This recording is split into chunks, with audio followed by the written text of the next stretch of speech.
This evening, Oscar Mayer's Wienermobile isn't immune to crime. Brazen thieves here in the valley targeted the iconic vehicle, stealing its catalytic converter this morning.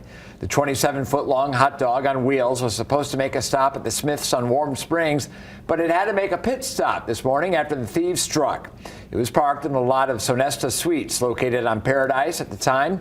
Workers at a local repair shop were able to temporarily fix it by sealing up where the catalytic converter had been cut.